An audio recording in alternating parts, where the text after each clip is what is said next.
Dans tous les cas de l'utilisation de pâte feuilletée, il faudra couper celle-ci pour éviter le pincement de la pâte qui empêche son bon développement. C'est ce que fait le technicien actuellement.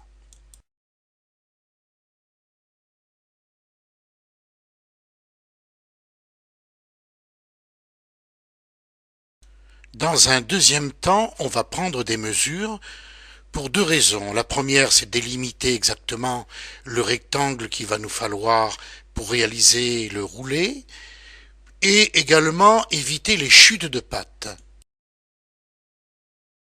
La dimension des rectangles que nous allons réaliser pour fabriquer les roulés est fonction du support. Dans cette démonstration, nous ferons des rectangles de 12 cm par 10 cm.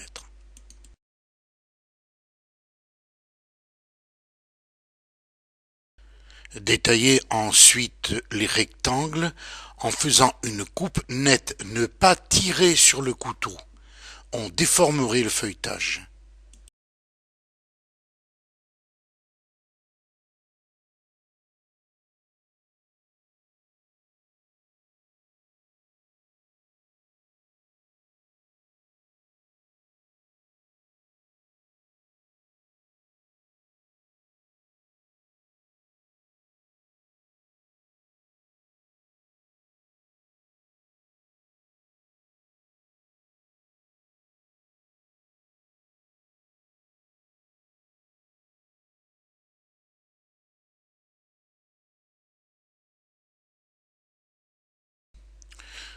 Toutes les coupes sont donc maintenant réalisées. On va encoller un côté du rectangle, puis rouler sur le rouleau en aluminium la pâte en serrant comme il faut. Et à cet instant, on va pincer la pâte, dorer les rouleaux avec le jaune d'œuf, puis pratiquer une incision pour décorer. Attention, on ne doit pas dorer après avoir décoré ou pratiqué une incision, celle-ci se recollerait. Après cuisson, les roulés au fromage sont garnis d'une sauce béchamel ou d'une sauce mornay.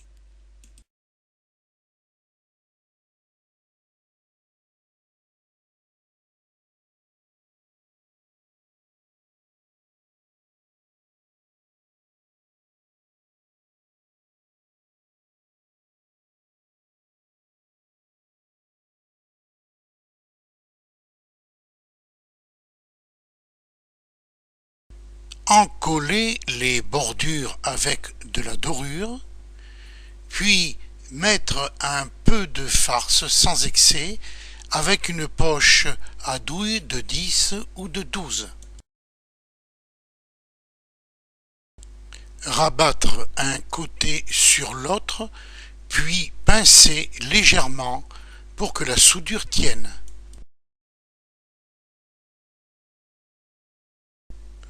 Tous les friands sont alignés, puis pincés à l'aide d'une règle.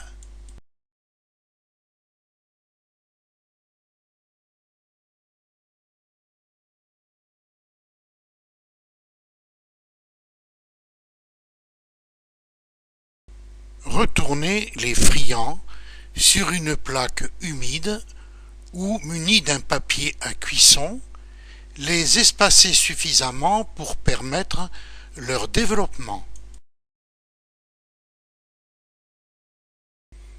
Passez ensuite de la dorure sur tous ces friands.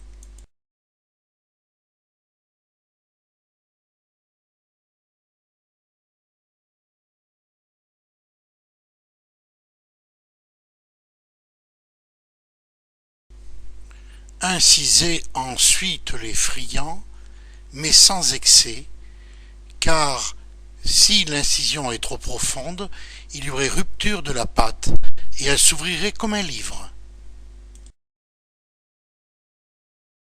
À l'aide du couteau d'office, décorez ensuite ces friands en pratiquant des incisions en forme de feuilles ou en quadrillage. Après un repos de 15 minutes en chambre froide, on les enfournera à 200 degrés pendant 20 à 25 minutes.